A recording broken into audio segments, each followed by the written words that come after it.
Assalamualaikum sobat sekalian. Hari ini kami BPTP Jakarta akan mendemonstrasikan salah satu teknologi alternatif dalam pengelolaan limbah organik di Kota Jakarta. Teknologi yang akan kami perkenalkan yaitu vermicomposting. Oke, ikuti saya.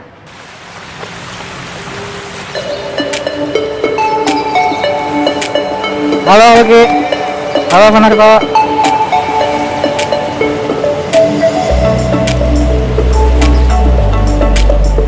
Oke, vermicomposting. Kita akan lihat alat dan bahan yang kita gunakan. Alat yang digunakan sengaja kita pilih disesuaikan dengan kondisi Jakarta. Kita tahu lahan di Jakarta sangat sempit, halaman sangat sempit, tapi kita butuh sesuatu yang bisa menampung banyaknya limbah di Jakarta. Kabinet seperti ini kita pilih karena setiap rak bisa menampung hingga 20 kg limbah organik. Ya, jadi total jika ada 4 susun, ada sekitar 80 kg limbah organik diolah di dalam unit ini. Baiklah, sobat sekalian, pertama, box ini atau bins ini akan kita buatkan lubang-lubang di dalamnya, di bawahnya. Bisa dilihat, lubang ini berfungsi sebagai lubang aerasi yang berguna untuk memberikan oksigen, suplai oksigen ke dalam bins ini. Dan yang kedua, dia juga berfungsi untuk mengurangi kelebihan air di dalam bins ini. Baik, selanjutnya bahan yang akan digunakan. Semua bahan adalah bahan organik, limbah dari rumah tangga ataupun limbah dari pertanian, atau bisa juga limbah dari pasar di sekitar kita. Pertama, kita harus sortasi. Limbah seperti plastik itu langsung kita pisahkan, ya. Dan khusus untuk ukuran, kita perkecil ukurannya dengan cara kita cacah. Beberapa bahan yang tidak disukai oleh cacing seperti cabai, ini kita pisahkan juga. Selanjutnya, cacing.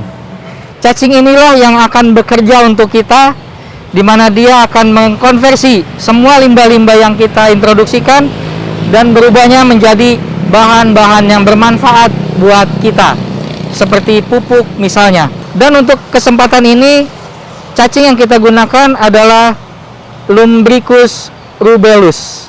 Berikutnya, pupuk kandang sapi sebagai bahan awal kita mengintroduksikan cacing ke dalamnya.